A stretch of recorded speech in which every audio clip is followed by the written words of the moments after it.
Xuân xuân ơi xuân đã về, có nói vui nào buồn ngày xuân đến. Xuân xuân ơi xuân đã về, tiếng chúc giao thừa chào đón mùa xuân. Xuân xuân ơi xuân đến rồi, cánh én bay về cho tình mình nao nức.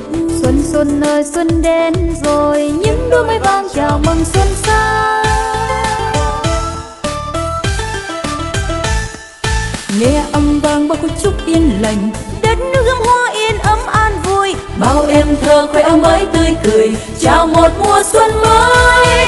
xuân xuân ơi xuân đã về. Kính chúc muôn người với bao điều mong ước, trong hương xuân ta vẫy chào. Kính chúc muôn nhà gặp nhiều an vui. Xuân xuân ơi xuân đã về, có nói vui nào buồn ngày xuân đến. Xuân xuân ơi xuân đã về, tiếng chúc giao thừa chào đón mùa xuân. Xuân xuân ơi xuân đến rồi, cánh én bay về cho tình mình nao nức. Xuân xuân ơi xuân đến rồi, những đôi mây vang chào mừng xuân sang. Nghe âm vang bao câu chúc yên lành, Đất nước gươm hoa yên ấm an vui, bao em thơ khoe áo mới tươi cười, chào một mùa xuân mới.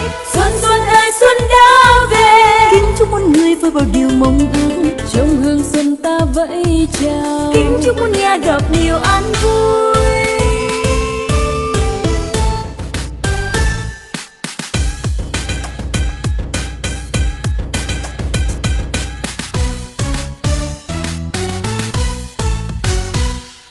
Tết Tết Tết Tết đến rồi, Tết Tết Tết Tết đến rồi, Tết Tết Tết Tết Tết đến rồi, Tết đến trong tim mọi người. Tết Tết Tết Tết đến rồi, Tết Tết Tết Tết đến rồi, Tết Tết Tết Tết Tết đến rồi, Tết đến trong tim mọi người. Ngày Tết trên khắp quê tôi, ngàn hoa thơm khoe sắc xinh tươi, đàn én thơ khoe áo mới chạy tung tăng vui pháo hoa. Mừng ngày Tết trên khắp quê tôi, người già chung xa Bắc vô Nam, dù đi đâu ai cũng nhớ về chung vui bên gia đình.